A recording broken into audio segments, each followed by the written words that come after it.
नमस्कार साथियों, मैं शरद कुमार आप सबके बीच एक बार फिर उपस्थित हुआ हूं। आज मैं कमांड कर्मचारियों का एक समस्या है, एक ज्वलंत बात है। मैं उस बात को आपसे शेयर करूंगा, आप सबको बताऊंगा कि बिहार तो वैसे ही एक बात को लेके बिहार में जितने भी विभाग हैं, एक बात को लेकर के तो वो बदनाम हैं। आए दिन राजनीतिक दल भी इस पर बयानबाजी करते हैं कि स्थानांतरण पदस्थापन जो है वो एक बहुत बड़ा व्यवसाय बना हुआ है विभागों में। तो खैर वो बड़ी बात है, ऊंची बात है। मैं इतना ही कह के यहाँ पे इसको विराम देता हूँ। हम लोग कमांड कर्मी हैं और कमांड कर्मी के विषय में मैं बहुत सारा वीडियो बनाया हूँ, बहुत सारी जानकारी दिया हूँ। और कमांड का जब स्थापना हुआ था तो यहाँ जो कर्मचारी नियुक्त हुए थे उनको राज्य कर्मी की भांति ही सारी सुविधा दी थी। बिहार सरकार का ही ये प्रोजेक्ट, भारत सरकार से प्राप्त अनुदान से ये चलता था। और अभी वर्तमान में हुआ क्या है कि इसके कार्य के नगण्यता को देखते हुए, और हो सकता है केंद्र से पैसा नहीं आया हो और कार्य नहीं था, तो कुछ जैसे कि कोसी कमांड सहरसा, भागलपुर, इन सब के कार्यालय को उसके जिला मुख्यालय से ख़त्म करके और पटना और मुजफ्फरपुर में शिफ्ट कर दिया गया। और वो जो पत्र, जिस पत्र से शिफ्ट किया गया था, जिस पत्र से इसको तोड़ा गया था, उस पत्र के कंडिका 4 में था कि जो यहाँ के कर्मी हैं और मुख्य अभियंता परिक्षेत्र, जब से अब सहरसा मुख्य अभियंता परिक्षेत्र है, तो मुख्य अभियंता अगर अधियाचना करते हैं, कर्मियों की ज़रूरत है, तो वो उस पर उनका पदस्थापन जो है प्रतिनियुक्ति निदेशक वाल्मीकि कर देंगे। और यही वो प्रक्रिया जो है सो यहाँ से जहाँ से रिक्विजिशन गया, और वो प्रतिनियुक्ति पिछले 2 साल, 1 साल 6 महीने पहले तक वो करते रहे। जैसे जैसे रिक्विजिशन जाता था, ज़रूरत होती थी, तो राजस्व का काम, किसी कार्यालय में कोई खतियान बना रहे हैं, कोई कुछ कर रहे हैं, जैसे हम लोग भी सर्किल में काम कर रहे हैं, तो वो वहाँ पे पदस्थापित प्रतिनियुक्त होकर के काम कर रहे हैं। अब इधर मैं देखा कि लगभग 1-1.5 महीने पहले से कुछ चिट्ठियाँ निकली निदेशक महोदया के स्तर से कि कुछ कर्मियों का प्रतिनियुक्ति यहाँ से समाप्त करके पटना के विभिन्न कार्यालय में किया गया, मतलब अपनी आवश्यकता अनुसार, कुछ को वाल्मीकि में, कुछ को सचिवालय में। और एक कर्मी को जो पूर्णिया में है उनको सीधे भभुआ कर दिया गया। तो मैं पता किया भभुआ भाई क्या है, वहाँ पे कोई काम चल रहा है। तो पता चला कि वहाँ पहले से 5 लिपिक हैं, पहले से 5 या 6 लिपिक वहाँ काम कर रहे हैं। सिर्फ वेतन का ही काम है, बाकी कोई और इधर उधर का कुछ काम है नहीं। अगर है भी तो 4-5 लिपिक किसी कार्यालय में, वो प्रमंडल है तो वो सफिशिएंट थे। तो ये छठा या सातवें की क्या ज़रूरत पड़ गई? तो ये संदेह के घेरा में है कि पूर्णिया से सीधे भभुआ क्यों? अरे पटना में भी ऑफिस है और जगह कार्यालय है, नज़दीक से कहीं ले लेते, आपको ज़रूरत पड़ती तो। आप एक सीधे सहरसा से उठा करके वहाँ कर रहे हैं। ये तो हुआ एक भाग, ये तो उनकी मंशा हुई जो ये पत्र निर्गत कर रहे हैं। अब मैं इसका दूसरा जो हिस्सा है वो बता रहा हूँ।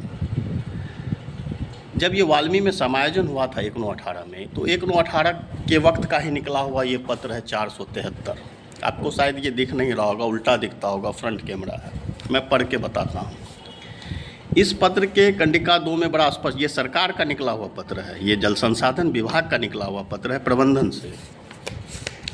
से निकला हुआ पत्र है। सरकार के संयुक्त सचिव प्रबंधन ने इस पत्र को निकाला है। नीति निर्धारित पत्र है, ये कैबिनेट से डिसाइड किया हुआ होगा, मंत्री से इस पर अनुमोदन लिया गया होगा। उसमें लिखा हुआ है कि पूर्ववर्ती काडा कर्मियों का पदस्थापन प्रतिनियुक्ति आवश्यकता अनुसार जल संसाधन विभाग के अंतर्गत कमांड क्षेत्र विकास निदेशालय के माध्यम से अभियंता प्रमुख सिंचाई सृजन जल संसाधन विभाग के अनुमोदनोपरांत निदेशक मुख्य अभियंता जल एवं भूमि प्रबंधन संस्थान द्वारा पटना द्वारा किया जाएगा। उस वक्त सिंचाई सृजन के अभियंता प्रमुख के नियंत्रण में कमांड था, वर्तमान में मुख्यालय अभियंता प्रमुख के नियंत्रण में ये पत्र।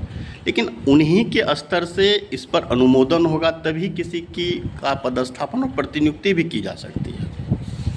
अब आप जो 1-1.5 महीना पहले 2-3 पत्र निकाले हैं जिसमें सहरसा परिक्षेत्र के कुछ कर्मियों का प्रतिनियुक्ति समाप्त करके पटना और भभुआ भेजे हैं, किए हैं, आप इस पर अनुमोदन लिए हैं कि नहीं लिए हैं, मैं इस पर अभी कुछ नहीं कह रहा हूँ। हो सकता आप ले लिए हों, हो सकता है बाद में ले लेंगे, ये संभव है। लेकिन उस पत्र में इस बात का जिक्र नहीं किया हुआ है कि जो कॉम्पिटेंट अथॉरिटी है उनका उस पर अनुमोदन है। अमूमन हर पत्र में रहता है, लेकिन उस पर नहीं लिखा हुआ है। इसलिए मैं इस बात को कह भी रहा हूँ।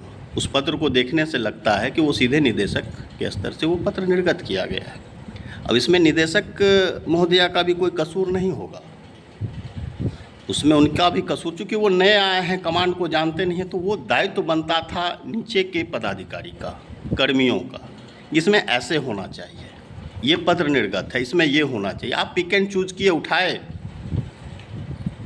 और किसी को कहीं अपना कर दिए, जबकि वो लोग यहाँ सिंचाई विभाग का ही महत्वपूर्ण काम कर रहे हैं।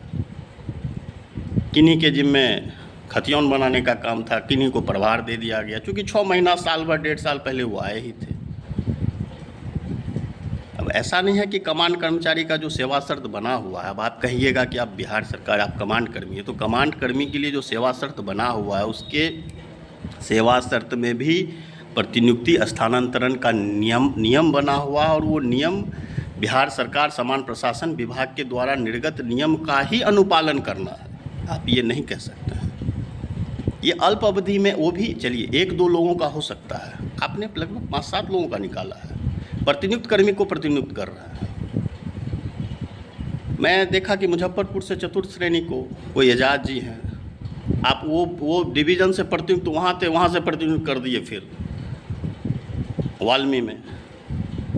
अब जिनका पत्र निकला है उसमें सबकी अलग अलग परिस्थिति है। मैं इस बात का विरोध नहीं कर रहा हूँ कि ये क्यों निकला, ये तरीका कैसा है, आपने कौन सा नियम अपनाया, क्यों मतलब कौन क्या किया, आपने रैंडमली नाम लिया, कैसे किया, पिक एंड चूज किया ना, कोई किसी काम में इन्वॉल्व है, ऐसा देखने से लग रहा है जैसे कि आपने एकदम किसी को टारगेट करके काम कर रहा है।